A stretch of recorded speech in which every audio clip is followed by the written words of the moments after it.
What's up, Dob Marlies, Dobinites? Today I'm just going to go over a little bit of people that you should have on like your taxi squad or last minute pickups for dynasty leagues.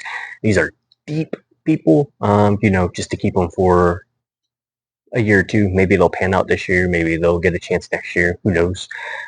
This is kind of a long list just because anything could happen. So I'll start off with wide receiver Tyrell Shavers from Buffalo Bills, wide receiver Efton Chisholm III from New England Patriots, wide receiver Isaiah Bond from the Cleveland Browns, wide receiver Chimere Dike from the Titans. He was actually drafted in the 4th round this year.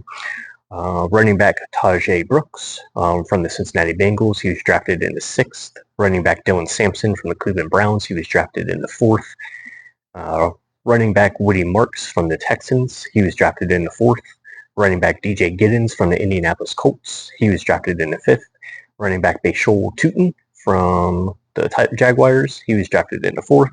Running back LaQuint Allen Jr. from the Jaguars. He was drafted in the 7th. Tight end Gunnar Helm from the Titans. He was drafted in the 4th. Running back Khalil Mullings from the Tennessee Titans. He was drafted in the 6th. Tight end Oronde Gatson Jr. from the Los Angeles Chargers. He was drafted in the 5th. Running back Jadon Blue from the Dallas Cowboys. He was drafted in the 5th. Wide receiver Bayou Collins for the New York Giants. Wide receiver Darius Cooper for Philadelphia Eagles. Wide receiver Jalen Lane from the Washington Redskins. He was drafted in the 4th. Running back Ja'Cory Krosky Merritt from the Washington Redskins. He was drafted in the 7th. Wide receiver Ja'Day Walker from the Chicago Bears. Running back Kyle Manangai from the Chicago Bears. He was drafted in the 7th. Wide receiver Isaac Tesla from the Detroit Lions. He was drafted in the 3rd. Wide receiver Dominic Levitt from the Detroit Lions. He was drafted in the 7th. Wide receiver Savion Williams from the Green Bay Packers. He was drafted in the 3rd. Wide receiver Ty Felton from the Minnesota Vikings. He was drafted in the 3rd. Wide receivers Miles Price from the Minnesota Vikings. Running back Trevor Etienne from the Carolina Panthers. He was drafted in the 4th. Running back Devin Neal from the New Orleans Saints. He was drafted in the 6th. Wide receiver Kamada Mumpfield from the Los Angeles Rams. He was drafted in the 7th. And running back Jarquez Hunter from the Los Angeles Rams. He was drafted in the 4th. So most of these players were drafted in, the NFL draft, but were not typically drafted in the dynasty leagues. One league they were drafted in, another league they weren't. There's also some undrafted free agents that are very interesting, that could make a splash. I circled the ones that are usually, or that were in the free agent pool in both my leagues. And these couple of people I was very interested in, and I tried to actually really get, and I think I got most of them. I think the only one I didn't get was one of them. Go figure, it was the Kyle Manangai. But anyway, wide receiver Tyrell Shavers from Buffalo Bills. I think he could, potentially carve out some time this year. Undrafted free agent, and or he might not be a free undrafted. He might have been in the league for like 2 years and made the practice squad for the last 2 years, and then it got elevated to the main team this year. I think he was one of those players. So my apologies, wide receiver Tyrell Shavers. I don't think he's a rookie, but that's one of the people that I was very interested. Isaiah Bond, he was a rookie. He had, of course, trouble in the offseason, just like Quinshon Judkins, but he's worth a go to get him. Tight end Gunnar Helm from Tennessee Titans. It looks like he'll be battling Chig Ognaraku, if I'm saying that right, for that tight end position. He might get some playing time. You don't know. They drafted him in the 4th. That's pretty high for a tight end. Wide receiver Bayou Collins from the New York Giants. Of course, running back Kyle Manangai from the Chicago Bears. Wide receiver Savion Williams from the Green Bay Packers. Most people went for Matthew Golden, kind of left Savion Williams out there, so he might be a steal. Maybe he's better than Matthew Golden. We don't know. And then finally, running back Trevor Etienne from the Carolina Panthers. Looks like he's going to carve out some time as well, even with Rico Dowdy and Chuba Hubbard. One of them goes down, he'll carve some time out and get that started. I know that there are starting him at the returner position. So if your fantasy league, dynasty or regular, counts the touchdowns even for returning, he might be like a good pick. Don't pick him in redraft. I was wrong. Just kind of pick him in dynasty just in case he ever carves out any time. But those were some people that were on the basically in the free agents that I noticed that I was like, maybe you could take a chance on. I also forgot wide receiver Torrey Horton from the Seattle Seahawks, drafted in the 5th round, and tight end Elijah Arroyo from Seattle Seahawks, drafted in the 2nd. Elijah Arroyo probably got picked, most likely, just because he was drafted in the 2nd and they seem to want to use him right away. All right, so the next thing is like I said, I was going to go over players that I think will go over a certain amount of yards week 1 week.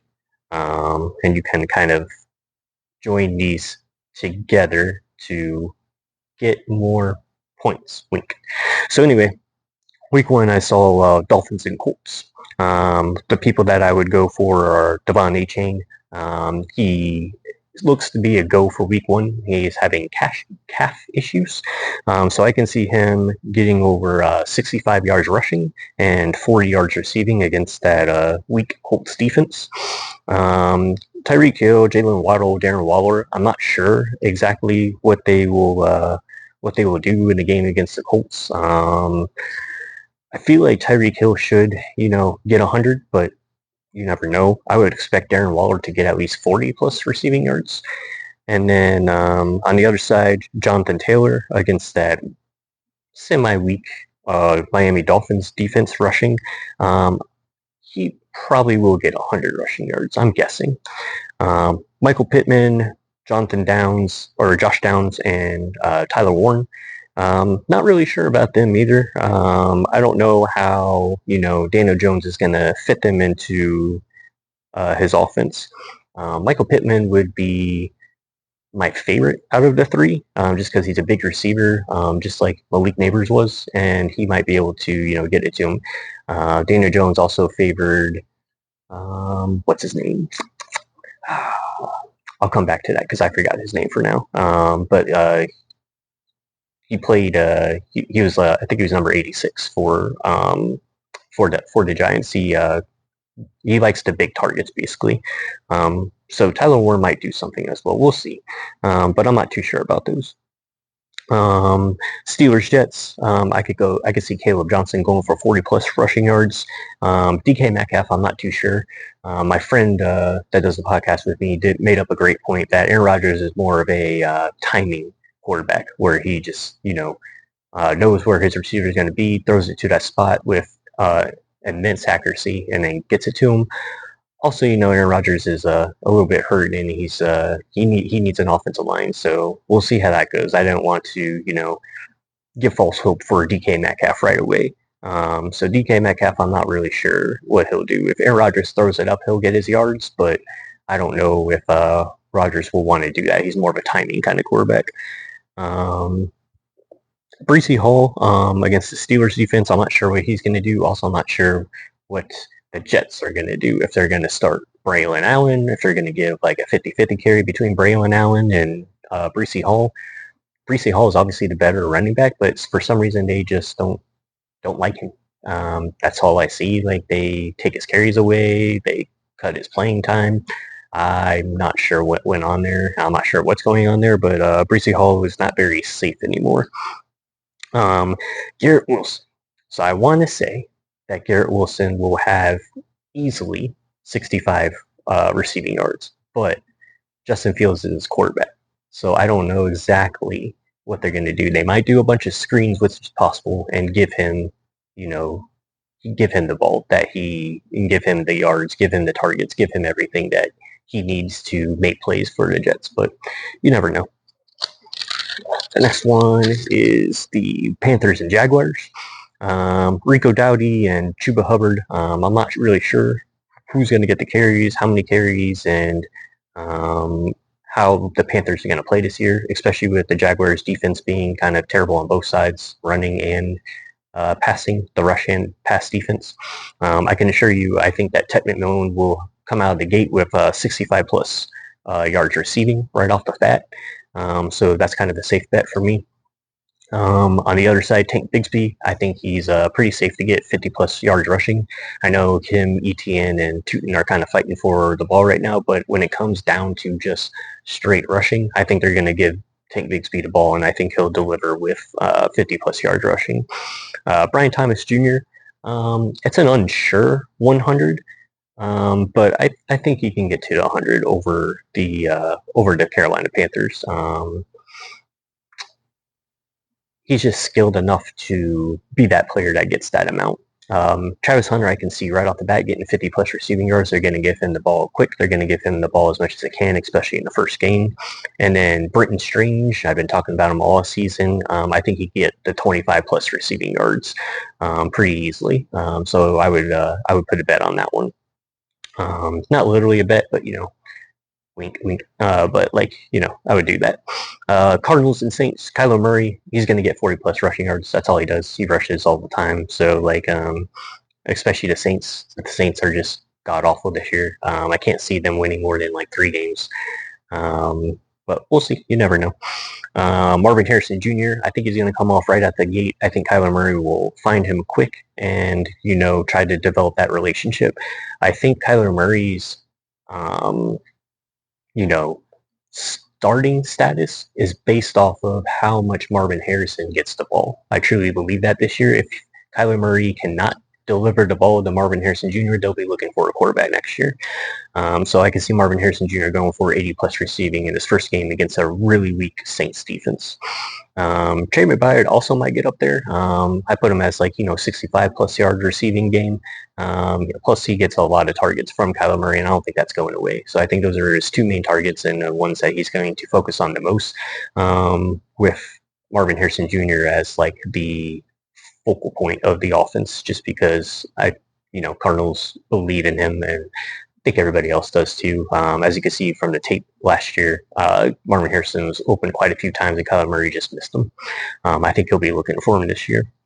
On the other side, Alvin Kamara, I could see easily a 50 plus yard receiving game. They're going to be playing from behind most likely, and then also their quarterback, they're not starting Tyler Shuck. I forgot who their actual starting quarterback is. He's not that good, so I assume that they're not going to have too many rushing plays. I think it's all going to be passing, and Kamara's going to be a hot ticket, and he's going to get probably 50 plus yards receiving. Another game, Giants Commanders. I could see Tracy Jr. going for 50 plus 50 plus rushing yards. Commanders defense is still kind of weak at the run stop, and I don't believe that they picked anybody up that can change that. Malik Neighbors, I'm pretty sure he's going to get 100 yards. If he doesn't, I'd be kind of surprised, but we never know. Russell Wilson kind of passes the ball to everybody, so he might not. Darius Slayton is the Giants receiver that I was referring to earlier. But anyway, Malik Neighbors, I'm pretty sure he'll get the 100 yards against a weak Commanders defense, especially at corner. Theo Johnson, this might be a little bit above what I think he's going to get, but I think he's possible for a 40 plus yard receiving game. Big tight end. Russell Wilson loves to throw it to his tight end, so look for him, and it could be a sneaky 40 plus yard receiving game. Deebo Samuel against the Giants, I could see, because he's on the Redskins now, I can see him getting 50 plus yards receiving pretty easily, as well as Austin Eckler getting 25 plus yards receiving pretty easily against the weak Giants defense. And we'll go to Bucks and Falcons. This one I think is going to be a shootout with both of them scoring high in points. Bucky Irving and then Mike Evans. Not sure if they're going to get 100 yards rushing and 100 yards receiving, respectively. But I am sure that Emeka Egbuka is going to get at least 65 plus yards receiving. I could see that for sure, and I would imagine that's going to happen. I could see Kate Otten getting 40 plus receiving yards too. That might happen as well. But Emeka Egbuka is the one to go for, 65 yards at least. The other one is on the other side, Drake London. He's going to get 100 plus yards receiving. I know the Bucks drafted two, corners in the draft pretty high, but they're not going to be able to cover Drake London. Drake London is too big. The only thing that's holding him back would be Michael Penix, but I feel like when quarterbacks come in and they're going to look for that main receiver, big body receiver. Drake London is 6'6", so I imagine he's going to get a lot of targets and a lot of yards. I remember back we did shows a couple back which Drake London got like the most targets, lots of receiving yards, and a couple of touchdowns when Michael Penix started over Kirk Cousins. Darnell Mooney. Listen, I'll say this: I actually like Darnell Mooney. I liked him on the Bears, and he just proved me even more right when he went to the Falcons last year. He had a pretty good year, and I'm assuming that's going to continue. Like I said, the Bucks defense is still kind of weak at the cornerback position. So Mooney kind of burnt past him last year. I think he'll do it again this year. And I think he'll get a 65 plus yard receiving game. Kyle Pitts, you never know. Pitts could do anything, but I think they're going to set the bar pretty low. So I'll put him at 40 plus yards receiving, and I think I can guarantee that.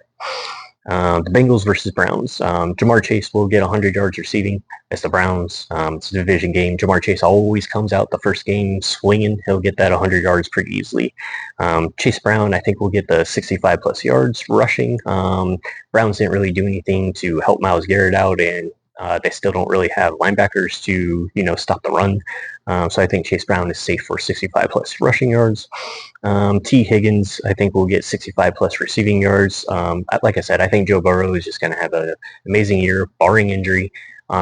His offensive line is a little bit better, which is good enough because he still puts up a lot of yards, a lot of touchdowns, and Bengals just throw it a lot in general, even with a god-awful line. So I think T. Higgins and Jamar Chase will both have big games.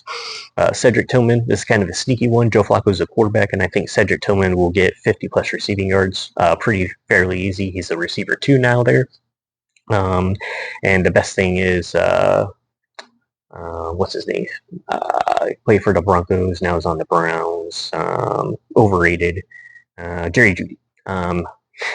Sorry, overrated. Anyway, Jerry Jeudy will take off most of the coverage because he'll go probably deep the entire time, or underneath. And I think that leaves Cedric Tillman with his excellent route running skills to get open in the middle of the field, get those 50-plus receiving yards.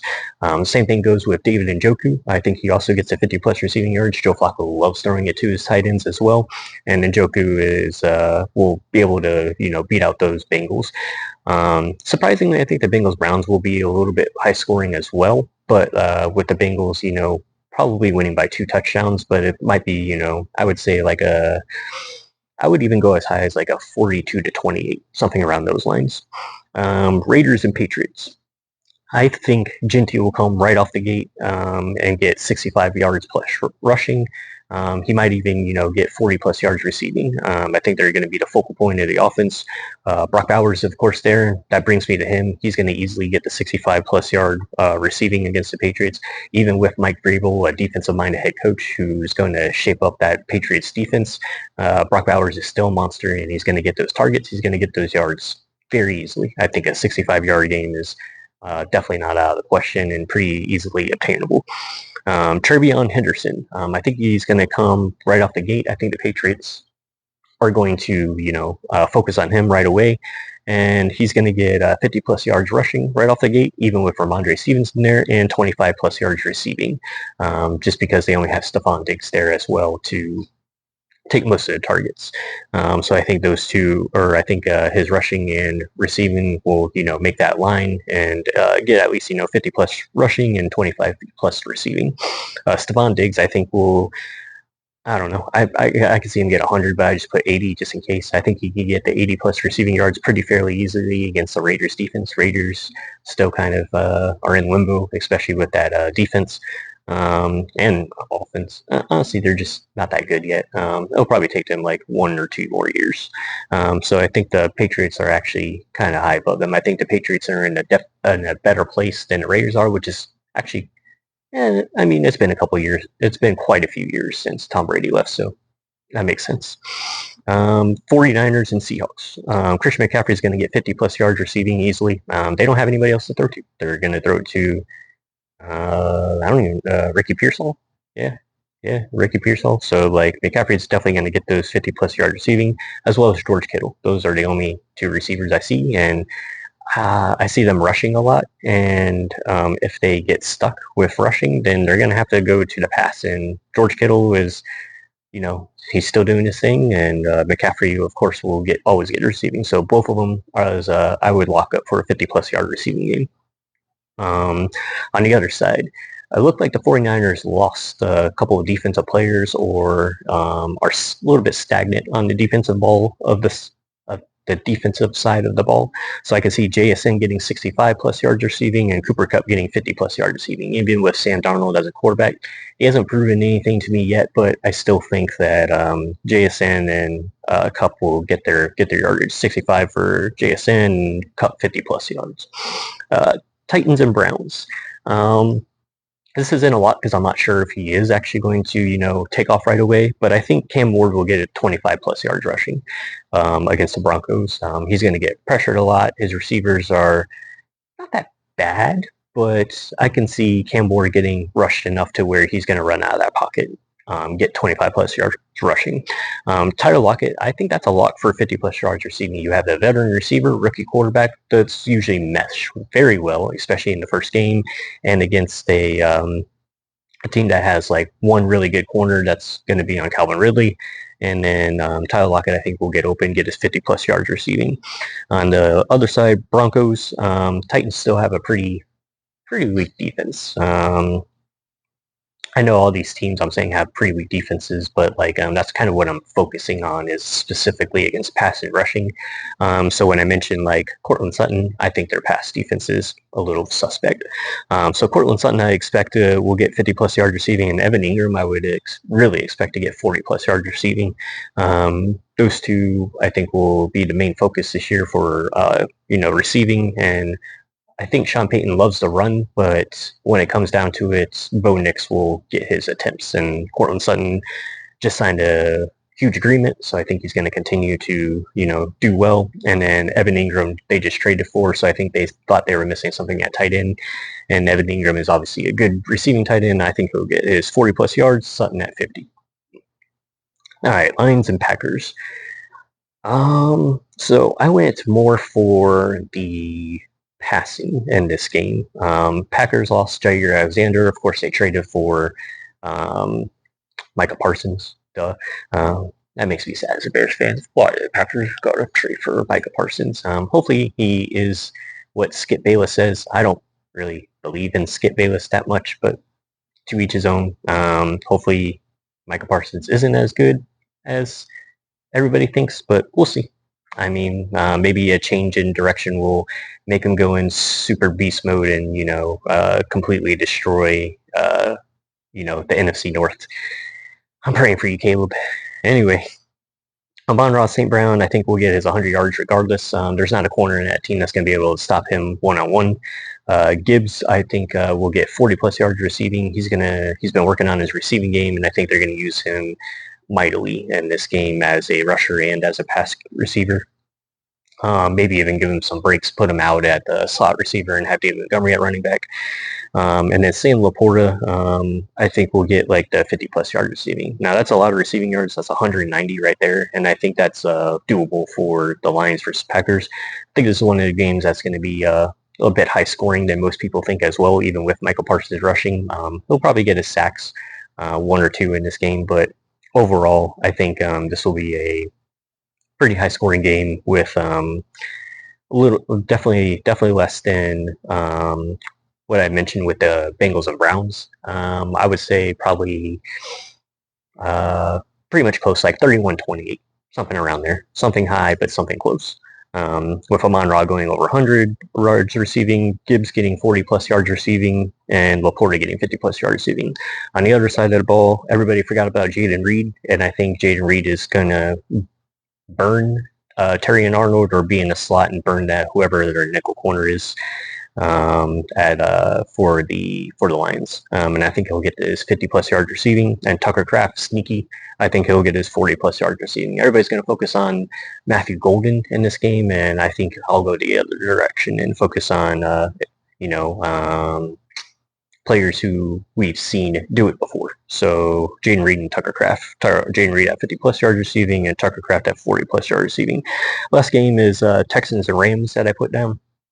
I didn't put too many for this. I'm not. This is a good game. I'm not sure what's going to happen. I assume Matthew Stafford is going to throw it all over the field, but he's still dealing with that back issue. And the Texans, I don't know. To me, they're dipping. Like to challenge them in the AFC South, the Titans could possibly do it. Like it's not 100% Texans division as everybody else thinks. I think that division is a little bit more open than people think. The Texans haven't really done anything to improve too much of their team, so that's kind of why I'm going towards they're kind of stagnant, which could be a good thing. Maybe they believe they have all the players that they need. Anyways, Nico Collins, it's an unsure 100 for me. Akila Weatherspoon will probably be covering him. Not sure. Kobe Durant is the other corner. It's my friend's team, so I hear about it all the time. He'll probably tell you all the corners and safeties who are really good, but Nico Collins is an unsure 100 for me. He possibly could be. If there's something less wink that you can take for Nico Collins, then I would. Devontae Adams, I'm pretty sure he's going to get the 80+ yards receiving. Puka Nacua will be covered by Stingley. He'll still get his receptions, but I think Devontae Adams will, blow that defense up, and I think he'll get his 80+ yards receiving. I don't think he's lost a step. I just think he wanted to go to a playoff team. Aaron Rodgers, talked him into going to the Jets, and that failed. And then I think he just kind of was like, I don't really care for playing. I'll take my talent somewhere else. So I think for the Rams, he's going to get 80+ yards receiving pretty quick that first game.